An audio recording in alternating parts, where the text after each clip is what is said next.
ചേട്ടാ, ഈ വളരെ മനോഹരമായൊരു പേരാണ് ശരിക്കും ഫാരസ് സിറ്റി എന്നൊക്കെ പറയുന്നത്. നമ്മളെ ഏറ്റവും കൂടുതൽ സിറ്റിയുള്ള സ്ഥലമായിരിക്കുമല്ലോ നമ്മുടെ രാജാക്കാടല്ലേ. അപ്പം എന്തായാലും ഈ ഫാരസ് സിറ്റി എന്നുള്ള പേര് വരാൻ കാരണം അങ്ങനെ ഇവിടുത്തെ ഇവിടെ ഭാരത് സിറ്റി എന്ന് പേര് വരാൻ കാരണം ഒരു 2005-6 കാലഘട്ടത്തിൽ ഈ പ്രദേശത്തുള്ള യുവാക്കളെല്ലാം ചേർന്ന് ഇവിടെ ഭാരത് സ്വയംസഹായ സംഘം എന്നൊരു സ്വയംസഹായ സംഘം രൂപീകരിക്കുകയും അതോടൊപ്പം തന്നെ ഒരു പേരും ഇല്ലാതെ കിടന്ന ഒരു ശരിക്കും ഒരു ജംഗ്ഷനായിരുന്നിത്. അപ്പം ഇവിടെ ഒരു നല്ല പേര്, അതായത് ഓരോരുത്തരുടെ വീട്ടുപേരോ അല്ല ഈ കളിപ്പേരോ ഒന്നും വരാതെ ദേശീയതയെ നിലനിൽക്കുന്ന രീതി ഒരു നല്ല പേര് ഇടുന്നുണ്ട്.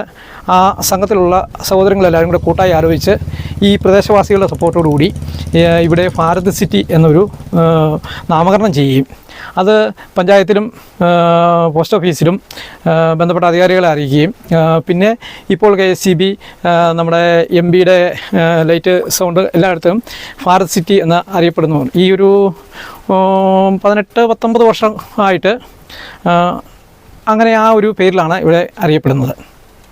ശരിക്കും പഞ്ചായത്തിന്റെ എത്രാം വാർഡ്? 6-ാം വാർഡോ? രാജാക്കാട് പഞ്ചായത്തിൽപ്പെട്ട 6-ാം വാർഡാണ് ഈ സ്ഥലം. ഇത് പണ്ട് കാലത്ത് എൻ്റെ വലിയച്ഛനൊക്കെ ഇവിടെ കുടിയേറിയ കാലഘട്ടത്തിൽ ഇത് കനകപ്പുഴ എന്നാണ് അറിയപ്പെടുന്നത്. കനകപ്പുഴ ഭാഗം എന്നാണ് ഔദ്യോഗികമായിട്ട് ഇവിടെ അറിയപ്പെട്ടുകൊണ്ടിരുന്നത്. പിന്നീട് ഇതിൻ്റെ നേരെ ഒരു 300 മീറ്റർ മുകളിൽ വാക്കാ സിറ്റി രൂപപ്പെടുകയും പിന്നെ വാക്കാ സിറ്റിയോട് ചേർന്നുള്ളൊരു ഭാഗമായി തീരുക.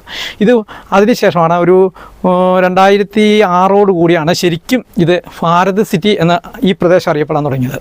ഇപ്പം എല്ലായിടത്തും KSEB ബോർഡ് തൊട്ട് എല്ലായിടത്തും വില്ലേജിലോട്ട് ഭാരത് സിറ്റി എന്നാണ് ഈ പ്രദേശം അറിയപ്പെടുന്നത്. അതുപോലെ ഇവിടെ ഒരു വെള്ളച്ചാട്ടമൊക്കെ ഉണ്ടല്ലോ. അത് കനകപ്പുഴ വെള്ളച്ചാട്ടം എന്നാണ് അറിയപ്പെടുന്നത്. പിന്നീട് ഇവിടെ അടുത്ത് നമ്മുടെ കുറേ സുഹൃത്തുക്കൾ ഹോം സ്റ്റേയും കോട്ടേജും ഒക്കെ പണിത് ടൂറിസ്റ്റുകളെ കൊണ്ടുവന്ന് ഒരുപാട് ആളുകൾ വരുന്നുണ്ട്. ഇപ്പം ഔദ്യോഗികമായിട്ട് പഞ്ചായത്തോ മറ്റുള്ളവരോ ആ വെള്ളച്ചാട്ടത്തിന് പ്രത്യേകിച്ചൊരു നാമകരണം ചെയ്തിട്ടില്ല.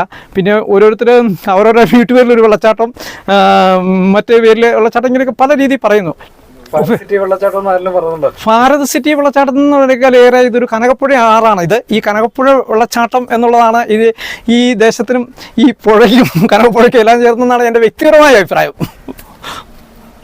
നമുക്ക് ഏറ്റവും കൂടുതൽ വെള്ളച്ചാട്ടങ്ങളും അതുപോലുള്ള സംഭവങ്ങളൊക്കെ ഉള്ള ഒരു സ്ഥലമുള്ള രാജാക്കാട് പഞ്ചായത്തല്ലേ.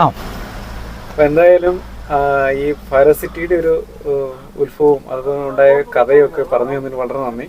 ഏതായാലും ഇനി നമുക്ക് കാണാം. Thank you.